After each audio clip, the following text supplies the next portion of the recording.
Hello दोस्तों, स्वागत है आप सभी का ग्रीनलैंडर चैनल पे जहां आपको मिलता है फैक्ट्स कहानियों के साथ। नेशनल पार्क की वीडियोस की सीरीज में आज हमारा तीसरा वीडियो है और इस वीडियो में हम कवर करेंगे valley of flower national park के बारे में। इस वीडियो में जितनी जानकारी हम प्राप्त कर सकते हैं उतनी जानकारी प्राप्त करेंगे valley of flower national park के बारे में। तो चलिए शुरू करते हैं। तो वैली ऑफ फ्लावर एक बहुत ही खूबसूरत और सबसे ब्यूटीफुल पार्क है उत्तराखंड का। और यहाँ बहुत सारी फूलों की प्रजाति पाई जाती है, जैसे कि उसके नाम से ही हमको देखने को मिलता है कि वैली ऑफ फ्लावर्स, यानी कि यहाँ क्या पाए जाते हैं, बहुत सारे फ्लोरा रिच ये क्या है, एक पार्क है। अब इस पार्क में क्या कैसे इसकी खोज हुई थी, क्या क्या यहाँ मिलता है, कौन कौन से एनिमल है और उनका हैबिटाट यहाँ किस तरीके से है, इन बारे में हम सारी जानकारी अब इस वीडियो में लेंगे। सबसे पहले हम शुरू करते हैं कि किस प्रकार कहाँ पर वैली ऑफ फ्लावर लोकेटेड है, क्या उसका एरिया है, उन सब चीज़ों पे हम पहले सबसे पहले इस बारे में डिस्कशन करते हैं। ठीक। तो जो स्टेट है, ऑब्वियस सी बात है, वो क्या है, उत्तराखंड है। लेकिन उत्तराखंड के चमोली डिस्ट्रिक्ट पे ही क्या है आपका valley of valley of flower national park क्या है, लोकेटेड है, कौन से डिस्ट्रिक्ट में, चमोली डिस्ट्रिक्ट में। ठीक। और चमोली डिस्ट्रिक्ट के साथ होते होते इसका क्या कहते हैं, जो मुख्यालय है वो कहाँ है, इसका जो मुख्यालय है वो कहाँ मिलता है हमें, वो मिलता है जोशीमठ में। कहाँ मिलता है इसका मुख्यालय हमें, जोशीमठ में। ठीक। यानी कि इसका जो हेडक्वार्टर है, जो इस valley of flower national park को हमको चलाता है, इसका हेडक्वार्टर हमें कहाँ देखने को मिलता है, वो जोशीमठ में देखने को मिलता है। सॉरी। जो इसको राष्ट्रीय उद्यान जो बनाया गया था, इसको किसको, वैली ऑफ फ्लावर को जब राष्ट्रीय उद्यान बनाया गया था तो ये 1982 में इसको क्या किया गया था, नेशनल पार्क घोषित किया गया था। किसके द्वारा, सेंट्रल गवर्नमेंट के द्वारा। ठीक। कब बनाया गया था इसको नेशनल पार्क, 1982 में इसको क्या किया था, नेशनल पार्क बनाया गया था। ठीक। और नेशनल पार्क बनाने के साथ साथ 2005 में 2005 में ही इसको कहाँ डाल दिया था, यूनेस्को हेरिटेज साइट भी इसको बोल दिया गया था। ठीक है। 2005 में इसको कहाँ ऐड कर दिया था, यूनेस्को हेरिटेज साइट में इसको क्या कर दिया था, ऐड कर दिया था। तो नेशनल पार्क कब घोषित किया, 1982 में नेशनल पार्क बना और 2005 में कहाँ ऐड हो गया, यूनेस्को हेरिटेज साइट पे क्या हो गया, ऐड हो गया। और कहाँ ये है, कहाँ लोकेटेड है, चमोली डिस्ट्रिक्ट ऑफ उत्तराखंड के गढ़वाल हिमालयाज वाले रीजन पे। अब जो इसकी सी लेवल से जो इसकी ऊंचाई है वो कितनी है, 33,000 से लेके 36 मीटर 1000 तक ये जाता है, कहाँ से, अब सी लेवल से। और इसका एरिया कितना है, 87.50 किलोमीटर स्क्वायर एरिया में क्या है, फैला हुआ है। एक्चुअली जब हम इसको देखते हैं, वैली ऑफ फ्लावर को देखते हैं, तो एक्चुअली जो valley of flower national park है वो एक पार्ट है नंदा देवी बायोस्फीयर रिजर्व का। किसका, नंदा देवी बायो। अगर ये पूरा नंदा देवी बायोस्फीयर रिजर्व है तो उसी का ये पार्ट है, कौन, वैली ऑफ फ्लावर, एक इसके अंडर ही आता है। ठीक है। नंदा देवी नेशनल बायोस्फीयर हम पढ़ेंगे, जब नंदा देवी नेशनल पार्क और बायोस्फीयर हम दोनों एक साथ करेंगे, अगली वीडियो हम उसी पे बनाएंगे। लेकिन अभी आप इतना समझ लीजिए कि बायोस्फीयर सबसे बड़ा होता है, उसके अंडर ही क्या आते हैं, आपके नेशनल पार्क्स आते हैं। तो नंदा देवी बायोस्फीयर रिजर्व का पार्ट कौन है, आपका वैली ऑफ फ्लावर क्या है, उसका एक पार्ट है। तो हमने यहाँ लिखा भी है, Nanda Devi biosphere reserve which also include the nearby Nanda Devi national park. ठीक है। तो ये इसके अंडर आता है, किसके अंडर आता है, नंदा देवी बायोस्फीयर रिजर्व के अंदर आता है, कौन, वैली ऑफ फ्लावर। और नंदा देवी नेशनल पार्क दोनों किसके अंदर आते हैं, नंदा देवी बायोस्फीयर रिजर्व के अंडर आते हैं। ठीक। तो अगला जो इसमें मेन पॉइंट हमें देखने को मिलता है वो ये है कि यहाँ क्या है, स्नोफॉल होती है। और ये कौन से रीजन पे हमें क्लाइमेट यहाँ का हमें क्या देखने को मिलता है, टेम्परेट अल्पाइन जोन हमें यहाँ देखने को मिलता है। यानी कि हमेशा ऑलमोस्ट यहाँ थ्रू आउट द ईयर क्या रहती है, थ्रू आउट क्या रहती है, यहाँ ठंड रहती है। ठीक। मतलब कि जो एटमॉस्फेयर है वो टेम्परेट है, काफ़ी यहाँ पे ठंड रहती है। इसी वजह से ये सिर्फ 4 से 5 महीने ओपन रहता है ये नेशनल पार्क। जून, लास्ट लास्ट जून या मिड जून में ये खुल जाता है और अक्टूबर लास्ट वीक या मोस्टली नवंबर फर्स्ट वीक तक ये क्या रहता है, ओपन रहता है। उसके बाद ये नेशनल पार्क बंद हो जाता है ड्यू टू हैवी स्नोफॉल। ठीक है। तो और इसी एरिया में ऑटम के ही सीजन में, ऑटम या स्प्रिंग के सीजन में, यानी कि जून से लेके आपके अक्टूबर वाले रीजन पे ही क्या होता है, ये ब्लूम भी करते हैं। यानी कि यहाँ बहुत सारे क्या होते हैं, आपको आपको क्या, फ्लावर्स देखने को मिलता है। एक्चुअली जो मार्च से लेके जून वाला इलाका है उसमें भी इसको कभी-कभी खोल दिया जाता है, क्योंकि काफ़ी ज़्यादा जो फूल होते हैं उस टाइम पे भी काफ़ी खुलते हैं, तो ये वाला विंडो भी इसका खुला रहता है। बट मोस्टली जून से लेके अक्टूबर के महीने में यहाँ ज़्यादा एक्सपीडिशन करी जाती है। तो हमने देख लिया उसकी लोकेशन कहाँ-कहाँ पर है, कितने एरिया कितनी ऊँचाई पर है समुद्र तल से। एरिया याद रखिएगा 87 पॉइंट कितना 87.50 किलोमीटर पर स्क्वायर इसका क्या है एरिया है। और हाँ, नंदा देवी बायोस्फीयर रिजर्व का एक पार्ट है, और यहाँ का जो क्लाइमेट है वो क्या है, टेम्परेट है, मतलब यहाँ ठंडा रहता है, ठीक है। और एक पॉइंट इसमें बच गया, और कभी अगर आपसे पूछ दिया गया कि कौन से दो पर्वतों के बीच पे ये है, तो ये दो पर्वतों के बीच पे ये वैली है। मान लीजिए इसको थोड़ा अलग कलर से हम दिखा देते हैं। ये दो पर्वतों के बीच की क्या है, वैली है, ठीक है। तो यहाँ क्या पड़ती है, ये आपका इस तरीके से आप इसको एक वैली समझ लीजिए। इस तरीके से ये क्या है, एक सॉरी ये दो पर्वत हैं, और यहाँ पे ये वैली क्या है, वैली ऑफ फ्लावर हमारी लोकेटेड है। तो नर और गंधमादन, कौन कौन से, गंधमादन पर्वत के बीच पे क्या है, नर और गंधमादन पर्वत के बीच पे ये क्या है, ये वैली क्या है, सिचुएटेड है आपकी, ठीक है। कभी अगर पूछ दिया गया तो ये आपको पता होना चाहिए कि कौन कौन से पर्वतों के बीच में है, नर और गंधमादन पर्वत श्रृंखला के बीच पे वैली ऑफ फ्लावर सिचुएटेड है, ठीक। नेक्स्ट स्लाइड की ओर पढ़ते हैं। अब इसकी डिस्कवरी के बारे में हम जानेंगे, ठीक। अब इसकी डिस्कवरी किसने की थी, इनकी डिस्कवरी इन्होंने करी थी फ्रैंक स्माइथ ने। क्या नाम है इनका, फ्रैंक स्माइथ, फ्रैंक स्माइथ, ठीक। ये एक बॉटनिस्ट थे, क्या थे, बॉटनिस्ट थे।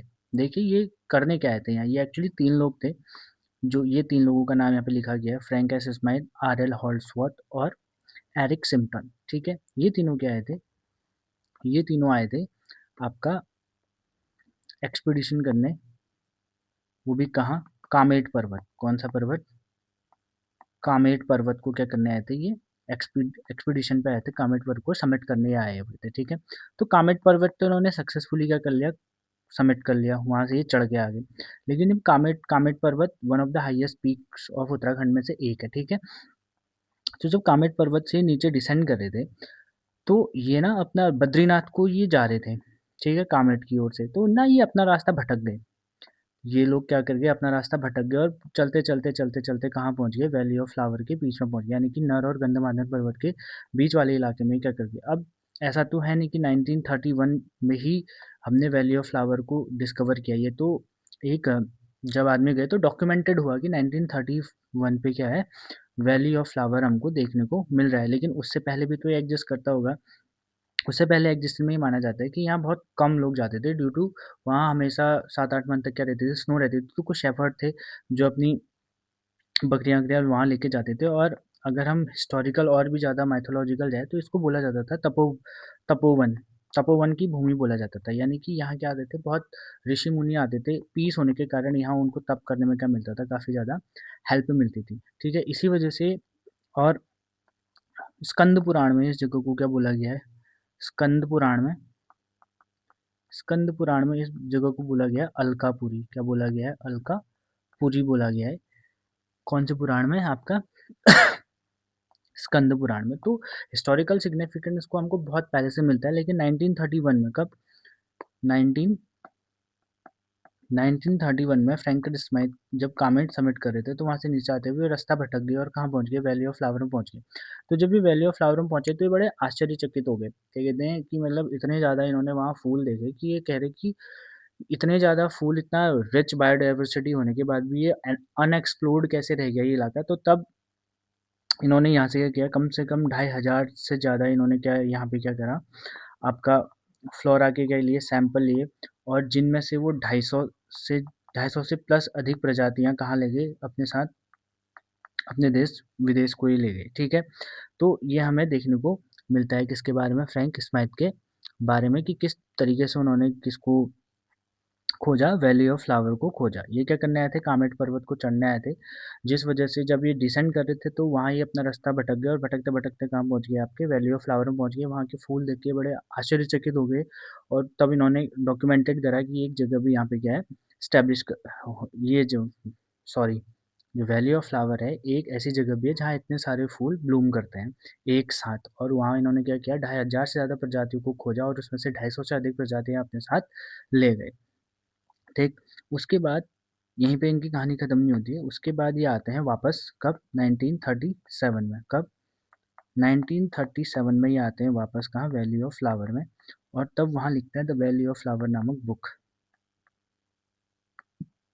द वैली ऑफ फ्लावर नामक बुक, जिसमें ये डिटेल में बताते हैं कि वैली ऑफ फ्लावर इन्होंने कैसे खोजा था और वहाँ की जो फ्लोरा है उसके बारे में जो इन्होंने रिसर्च करी थी उस बुक में ये बताते हैं। तो ठीक है, दो बार इनका आगमन हुआ था, एक बार 1931 में जब इन्होंने खोज करी थी और दूसरा 1937 में। तो हमने देख लिया कि डिस्कवरी किस प्रकार से वैली ऑफ फ्लावर की हुई थी, और एंशियंट हिस्ट्री में हम उसके एविडेंट हमको मिलते हैं कि जो आपका रामायण में भी अगर हम देखें तो द्रोणागिरी पर्वत में वो क्या कहते हैं, संजीवनी बूटी लाना, वो सब रामायण की कहानी से भी हम इसको रिलेट कर सकते हैं, बट अभी इतना डीप हम जाएंगे नहीं।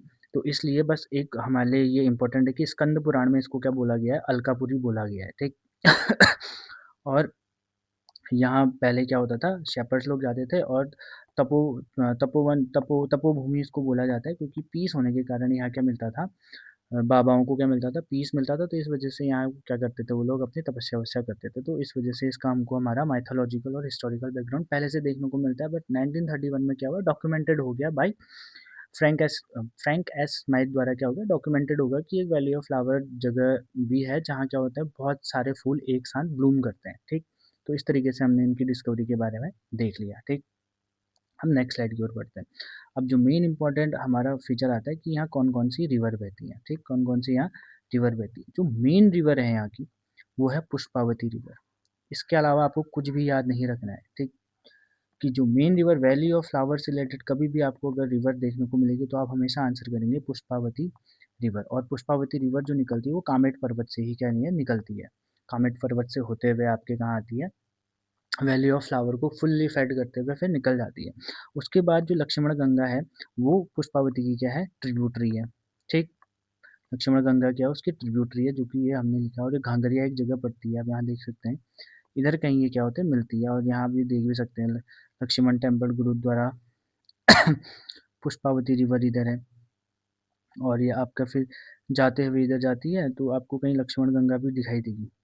ये काफ़ी उसने नीचे दिखा रखा है, लेकिन ये लक्ष्मण गंगा ट्रिब्यूटरी किसकी है, पुष्पावती रिवर की आपको क्या देखने को मिलती है, ट्रिब्यूटरी देखने को मिलती है। अलकनंदा मेन रिवर हो जाती है जहाँ ये सारी नदियाँ जाके मिल जाएंगी। और भ्यूंडार स्ट्रीम्स, अब देखिए भ्यूंडार वैली हमने सबसे पहले देखा था कि जो वैली ऑफ फ्लावर है वो किस में है, नर और गंधमादन पर्वत के बीच में है। और इससे थोड़ा जब आगे निकलते हैं तो दो और वैलियाँ पड़ती हैं जिसको भ्यूंडार वैली पड़ता है। तो जब हम वैली ऑफ फ्लावर को निकलते हैं, इस तरीके से जाते हैं, ट्रैक करते हैं, तो सबसे पहले हमें क्या वैली देखने को मिलती है, भ्यूंडार वैली से ही हम होते हुए कहाँ जाते हैं, वैली ऑफ फ्लावर की तरफ जाने को हमें देखने को मिलता है। जैसा कि आप यहाँ देख सकते हैं, हम इन्हीं वैलियों से होते हुए जाते हैं और कहाँ पहुँचते हैं, आपके वैली ऑफ फ्लावर की ओर हम क्या होते हैं, पहुँचते हैं। तो इस जगह से भी क्या है, भ्यूंडार स्ट्रीम्स में जो भी भ्यूंडार गाड़ है वो भी हम इस पे ही इंक्लूड कर देते हैं। लेकिन आपसे कभी भी एग्जाम में पूछा जाए कि मेन रिवर कौन सी बहती है तो वह है पुष्पावती। इसके अलावा आप कुछ भी आंसर नहीं करेंगे। पुष्पावती ही हमको वैली ऑफ फ्लावर में सबसे ज़्यादा क्या रखनी है, याद रखनी है। और रिवर आपके कंसिडरेशन के लिए कि आपको पता होना चाहिए कि वहाँ और भी नदियाँ बहती हैं, लेकिन मेन रिवर कौन सी है, पुष्पावती रिवर है। तो अब हमने रिवर के बारे में भी लगभग जानकारी ले ली है। अब चलते हैं नेक्स्ट स्लाइड की ओर। अब यहाँ है एनिमल और उनके स्टेटस मेन जो, और तो हम पहले भी पढ़ के आ चुके हैं पीछे, स्नो लेपर्ड के बारे में हमने पढ़ लिया है, एशियाटिक बियर, और इनका स्टेटस यहाँ पे लिखा है IUCN के हिसाब से ये एंडेंजर्ड है, ये वनरेबल में है, ये भी एंडेंजर्ड है। मस्क डियर आपकी हिमालयन मोलाल नियर थ्रेटन में आती है, और इनकी ये हैबिटाट जोन है, कहाँ कहाँ ये पाए जाते हैं। आप इसको पॉज करके पढ़ सकते हैं। लेकिन जो मेन आकर्षण यहाँ का है वो है ये रेड फॉक्स। ये क्या है, रेड फॉक्स, ये यहाँ देखने को मिलती है सबसे, ये रेयर है मतलब। ठीक, इनको इसको थोड़ा आप ध्यान में रखिएगा, और तो हम पहले भी पढ़ के आ चुके हैं। तो ये रेड फॉक्स एक यहाँ पे नई स्पीसीज हम देख सकते हैं। ठीक, इसको हम यहाँ पे कंसिडर करेंगे रेड फॉक्स को। वैसे इस प्रकार का क्वेश्चन बनता नहीं है कि कौन सा एनिमल, लेकिन हमें पता होना चाहिए कि कौन सी जगह की स्पेशल जानवर कौन कौन सा है। ये मोनाल है, ये रेड फॉक्स, और ये ब्लैक आपका बियर हो गया। मस्क हम पिछली वीडियोज में देख चुके हैं। तो इतने प्रकार के वहाँ के मिलते हैं, एनिमल मिलते हैं। अब आते हैं नेक्स्ट स्लाइड पे, जो कि थोड़ी सी हमको इंपॉर्टेंट देखने को मिलेगी। ठीक है, अब है फ्लोरा और पार्क। अब यहाँ हम पहले ही कह चुके हैं कि सबसे ज़्यादा क्या होता है, फ्लावर होता है और भिन्न-भिन्न प्रजातियों के होते हैं। 2500 से ज़्यादा आपकी प्रजातियाँ खोजी थी किसने? आपके स्माइथ ने। तो उसके बाद और एक्सपीडिशन हुए और लोग वहाँ आए होंगे और बायोजोलॉजिस्ट आए होंगे, लेकिन उन्होंने भी और भी ज़्यादा क्या करे होंगे, आपके फ्लोरास को इन्वेंट करा होगा। तो मतलब बहुत ज़्यादा यहाँ क्या आती है, अब उनको लिस्ट करना काफ़ी टफ होता है, लेकिन उनमें से कुछ इंपॉर्टेंट है और सबसे इम्पोर्टेंट है ब्रह्म कमल। ब्रह्म कमल का इमेज भी यहाँ पे लगा हुआ है। ब्रह्म कमल सबसे इम्पोर्टेंट है यहाँ, क्योंकि सबसे ज़्यादा जो ब्रह्म कमल होते हैं वो इसी पार्क में होते हैं, वैली ऑफ फ्लावर पार्क में ही हमें ब्रह्म कमल सबसे ज़्यादा देखने को मिलते हैं और इस साल में सिर्फ एक बार ब्लूम करते हैं, ठीक। और उनका साइंटिफिक नेम कभी-कभी यहाँ पे हमें पूछ दिया जाता है, तो आप इसका स्क्रीनशॉट ले सकते हैं या वीडियो पॉज़ करके आप अपने नोट्स में इनको लिख सकते हैं, जिसमें से एक ब्रह्मकमल इम्पोर्टेंट है, एक कुक्ती इम्पोर्टेंट है आपका और एक जूनिपर इम्पोर्टेंट है। ये ये इसलिए इम्पोर्टेंट है क्योंकि ये प्रीवियस ईयर में क्या किए गए, पूछे गए हैं, इसलिए मैं आपको बता रहा हूँ कि इनमें से कौन-कौन से पूछे गए हैं। तो आप ये 3 इस प्रीवियस ईयर में जहाँ तक मैंने देखा है क्वेश्चन पेपर को, उसमें मुझे ये 3 मिले। और भी पूछे गए हो सकते हैं और उस हिसाब से आप इनको देख सकते हैं। तो उनके साइंटिफिक नेम और उनका नाम मैंने यहाँ पे लिख दिया है। तो इस हिसाब से वहाँ क्या मिलता है। फिर और भी हैं, काफ़ी बड़ी लिस्ट है, लेकिन ये सम इम्पोर्टेंट हैं, तो इस वजह से इनको यहाँ पे मैंने क्या किया है, लिस्टेड किया है। तो आप इनका स्क्रीनशॉट ले सकते हैं या इनको अपने नोट्स पे लिख सकते हैं। तो इस तरीके से लगभग हमने सभी चीज़ें उसमें पता कर ली हैं कि किस प्रकार से वैली ऑफ फ्लावर कब नेशनल पार्क बना, 1982 सॉरी 1982 में बना, यूनेस्को साइट पे कब गया, 2005 पे गया। फिर उसके बाद हमने लोकेशन देखी कि चमोली डिस्ट्रिक्ट में है। फिर उसका एरिया इंपॉर्टेंट है, कितना है, 87.5 है। फिर उसके बाद वहाँ पे माउंटेन जो थे, नर और गंधमादन, हमने वो देखा और नंदा देवी बायोस्फीयर रिजर्व के बारे में थोड़ी सी हमने क्या ली, जानकारी ली, ठीक। फिर उसके बाद हमने देखा कि डिस्कवरी कैसे की फ्रैंक स्माइथ ने, ये पूरा हमने यहाँ पे देख लिया है, पूरी कहानी हमें पता चल गई कि कामेट को सबमिट करने के बाद जो वापस है तो अपना रास्ता भूल गए, तो इस वजह से उनको वैली ऑफ फ्लावर मिल गया था, ठीक।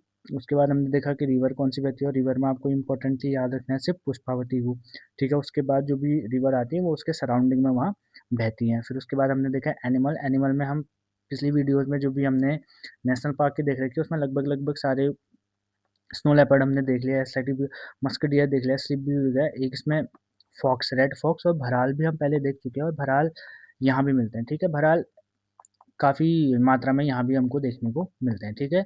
जब हम कौन सा वाला, इससे पहले गोविंद पशु विहार करे थे तो उसमें हमने भराल का जिक्र कर रखा है, ठीक। उसके बाद हमने देखा फ्लोरा जो भी यहाँ फूल उगते हैं उनके नाम है और साइंटिफिक नेम है, और ब्रह्म कमल आपको इंपॉर्टेंट रखना है क्योंकि ब्रह्म कमल का तो याद कर ही लीजिएगा, साइंटिफिक नाम और उसका क्या होता है, ठीक है, इम्पोर्टेंट में बता दिया। तो इस तरीके से वैली ऑफ फ्लावर में हमने लगभग सारी जानकारी प्राप्त कर ली है जो भी एग्ज़ाम ओरिएंटेड है।